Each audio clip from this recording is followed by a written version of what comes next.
President Muhammadu Buhari has set huge targets for his economic advisors today with a burden to help turn the economy around as he inaugurates the Professor Doyin Salami-led team.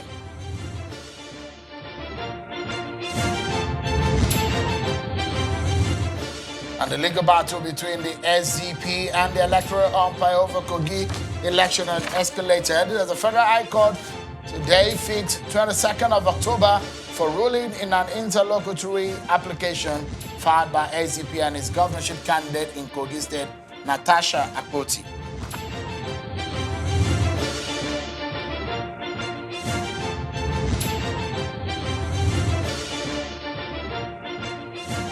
Hello everyone and welcome to the program. This is Politics Today live on Channels Television. I'm Sean Wakimalo. It's Wednesday and you know what that means? It's the 1 hour stretch of the program. So I welcome you to the program and let's enjoy the ride, everyone. Let's begin with some, perhaps some interesting legal stories. It's been some very interesting past days and the attention of the nation has been largely on the economy, and today more issues are cropping up. We will dissect the issues, some of those things that are important for you. How would food be sustained and be put on your table? The monies that you spend and how your pocket is faring, what President Buhari is doing to make sure that things are better. We dissect that, all of that for you tonight. Get a seat, everyone, and perhaps get a cup of coffee, especially when you live in the city of Lagos, where it's been raining for several weeks. But first, let's tell you about what is going down in the courtroom over the Kogi governorship election. The Federal High Court in Abuja has fixed 22nd of October for ruling in an interlocutory application filed by the Socio-Democratic Party SDP and its governorship candidate in Kogi State, Natasha Akpoti.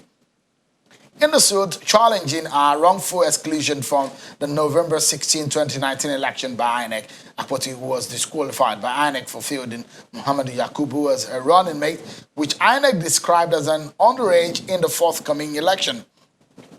When the matter came up on Wednesday, counsel to Mrs. Akpoti, Mr. Olanikpekun told the court that the party has every right to make any substitution less than 45 days to election, and the only precondition made for withdrawal is in case of death or by voluntary withdrawal. He drew the attention of the court to a letter communicated to the applicants that the name of candidates and party logo will not be on INEC printout. He therefore urged the court to grant an order directing INEC to recognize Ms. Akpoti as SDP governorship candidate and also to make necessary substitution for the election.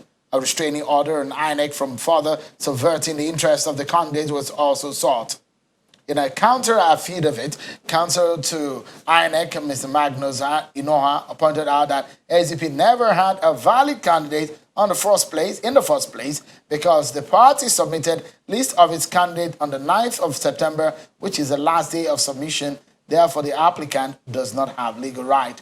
Justice Folashade Giwa Ogunbanjo, who earlier granted the applicant's application for amendment of court processes, was struck out the application for abridgment of time subsequently, adjourned to 22nd October for ruling on the restraining order sought by Akpoti and her party.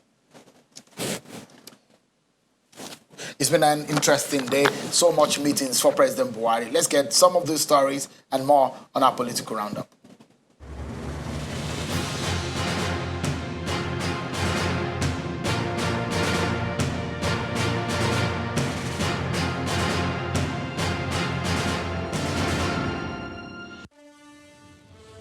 President Muhammadu Buhari appears very busy attending to guests today at the State House. Some of those who called at the seat of power include the Benue State Council of Traditional Rulers, led by the tall chief, Professor James Otesa Ayase, and other traditional rulers.